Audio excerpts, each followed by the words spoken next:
তো এই দিন আমরা চলে গেছিলাম সোজা রঘুনাথতলার ওখানে, যেখানে কিনা বিলাস বলে একটা সুন্দর মানে রিসর্ট বলবো না কি বলবো আমি বুঝতে পারছি না। এত সুন্দর বহরমপুরের মধ্যে ফার্স্ট টাইম, মানে আমি ভেতর ঢুকে পুরো অবাক হয়ে গেছি সত্যি কথা বলতে। বহরমপুরের মতো জায়গাতে এত সুন্দর একটা বিলের ধারে, হ্যাঁ এখানে মানে কি বলবো, তোমরা যে কোনো অনুষ্ঠানের জন্য বুক করেও রাখতে পারো অনুষ্ঠান। এই দেখো এখানে প্যান্ডেলে বাস দেখতে পাচ্ছ, এখানে প্যান্ডেল করে রীতিমতো বুকিং করে অনুষ্ঠান করা হয়। তারপর এখানে যদি কেউ স্টে করতে চায় তার ব্যবস্থাও আছে।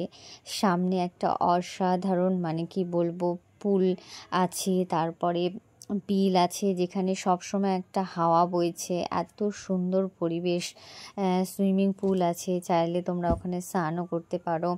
আর আমরা যখন গিয়েছিলাম মানে অনেক দিন থেকেই প্ল্যান হচ্ছিল, মানে এই জায়গাটার ব্যাপারে শুনেছিলাম।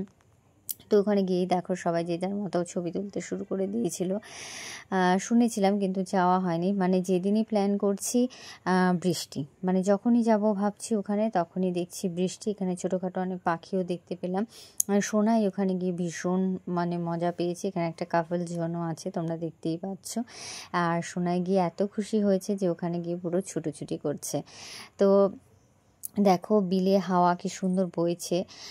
চালতিয়া যে বিলটা আছে তার মানে পাশেই এটা হয়েছে। তো অনেক দিন থেকে এর মুখে ওর মুখে তার মুখে শুনছিলাম। তো ফাইনালি গেলাম, দেখলাম ওয়াও, সত্যি ওয়াও। এখানে সবাই বসে কেউ চা কফি, কেউ মানে স্ন্যাক্স, এগ রোল, মোগলাই এসব খাচ্ছিল। আর আমি চারিদিকে ঘুরে ঘুরে একটু একটু করে ভিডিও নিচ্ছিলাম। আমার এত ভালো লেগেছে সত্যি কথা বলতে, জায়গাটা সত্যি ওয়াও ছিল। আর সোনাই তো এত খুশি হয়েছে, তোমরা দেখতেই পাচ্ছ। দেখো সোনাই মানে কি করছে, মানে কি বলবো, ওকে দেখে আমার এত হাসি পাচ্ছে। এখানে প্যান্ডেল হচ্ছে, নিশ্চয়ই কোনো বিয়ের একটা কিছু অনুষ্ঠান বা কিছু একটা আছে, যাই হোক। তো ওই যে তোমাদের বললাম আগে থাকতে বুকিং করে এখানে, তারপরে তোমরা অনুষ্ঠানের জন্য। আর যেই দোলনাগুলো দেখেছে সবাই একদম ঝাঁপিয়ে পড়েছে দোলনাতে দোলার জন্য। হ্যাঁ আর সোনাই তো ভীষণ রেগে যাচ্ছিল, ওকে নামিয়ে দিয়েছিল বলে।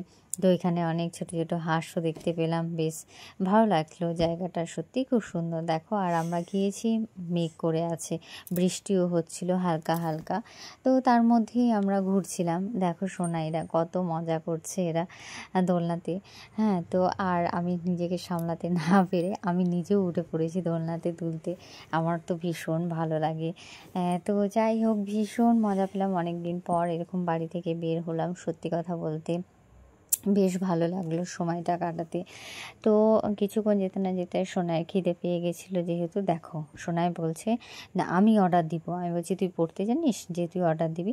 তো কাউকেই দিচ্ছে না। আর দেখো এদিকে আমি একটু ঢং করে একটু ভিডিও করে নিচ্ছি।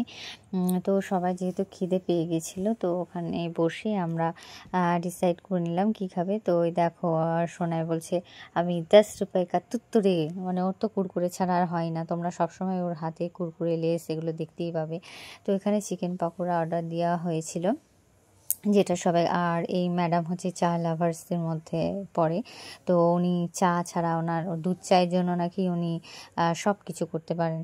তারপরে এখানে একটা এগ রোল নেওয়া হয়েছিল। আর আমাকে বড় ভাগ্নিটা বলছে মামি তুমি একটু খাও, কিছু তো একটু খাও। তো আমি বললাম না খাবো না আমি যেহেতু দুপুরবেলা মানে একটু দেরি করেই খেয়েছি। তো এই দেখো সন্দেহ নেমে গেছে। তো সোনাইকে নিয়ে আমি আবার চলে গেছি কিছু ভিডিও, কিছু ছবি তোলার জন্য। আর রাতের ভিউটা তোমাদের সঙ্গে একটু শেয়ার করে নিলাম। দেখো কি সুন্দর লাগছে, লাইটগুলো যখন অন করেছে তখন তার সৌন্দর্যটা আর এক রকমের, মানে অন্যরকম আরও বেড়ে গেছে বলতে গেলে। তো তোমাদের সঙ্গে ভিডিওটা শেয়ার করে নিতে পেরে আমারও ভীষণ ভালো লাগছে। তো তোমরা যারা যারা এখনও জানো না, তো অবশ্যই একবার গিয়ে ঘুরে এসো, যেহেতু সন্ধ্যা হয়ে গেছিলো আর বৃষ্টি ঝিঝি করে পড়েই যাচ্ছিলো। তো আমরা আর ওখানে বেশিক্ষণ না দাঁড়িয়ে আমরা বাইরে বেরিয়ে চলে এসেছিলাম, দিয়ে ওখান থেকে সোজা বাড়ি চলে এসেছিলাম। তো ভিডিওটা কেমন লাগলো তোমরা কিন্তু অবশ্যই কমেন্ট করে জানিও। রাধে রাধে, গুড নাইট, সবাই ভালো থেকো, সুস্থ থেকো। আবার দেখা হচ্ছে নেক্সট ব্লগ।